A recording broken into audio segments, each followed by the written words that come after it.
Welcome to The Deal. Drop everything and listen. I will read various forms of literature, poetry, articles, speeches, short stories, and children books. Today we're going to do poetry. The Equipment by Edgar A. Guest. This is one of George Washington Carver's favorite poems. Figure out for yourself, my lad. You've all the greatest a man or woman has had: two arms, two hands, two legs, two eyes, and a brain to use if you would be wise. With this equipment, they all begin. So start from the top and say, I can. Look them over, the wise and the great. They take their food from a common plate. With similar knives and forks they use, with similar laces they tie their shoes. The world considers them brave and smart, but you've all they had when they made their start. You can triumph and come to skill. You can be great if you only will. You are well equipped for what fights you choose. You have arms and legs and a brain to use. And a man or woman who has risen great deeds to do began his or her life with no more than you. You are the handicap you must face. You are the one. You must choose your place.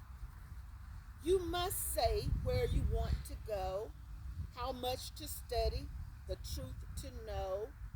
God has equipped you for life, but lets you choose success or strife. Courage, you warriors, must come from the soul within. The man or woman must first his or her will to win. So figure it out for yourself, my lad. You were born with all the great they have had. With this equipment, they all begin. Get hold of yourself and say, I can, I can.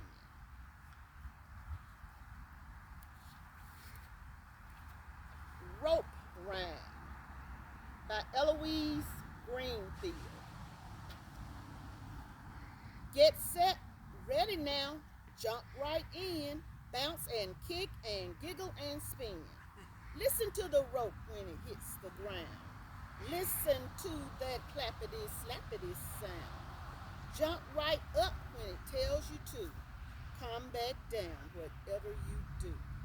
Count to 100, count by 10. Start to count all over again. That's what jumping is all about. Get set, ready now, jump right out. The Road Not Taken by Robert Frost.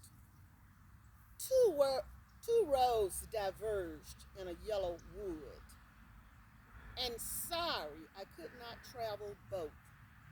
And be one traveler, lone I stood, and looked down one as far as I could, to where it bent in the undergrowth. Then took the other, just as fair, and having perhaps the better claim, because it was grassy and wanted wear. Though as for that, the passing there had worn them really about the same. And both that morning equally lay in leaves no step had trodden black. Oh, I kept the first for another day, yet knowing how way leads on to way. I doubted if I should ever come back. I shall be telling this with a sigh. Somewhere ages and ages hence, two roads diverged in a wood, and I took the one less traveled by. And that has made all the difference. The road less traveled was a life changing poem when I read it at the age of 12 in a book I found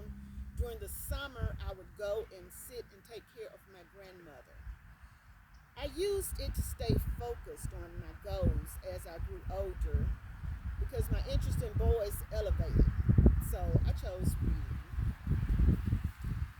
The road less traveled in life is choosing love, compassion, empathy, treating others fairly.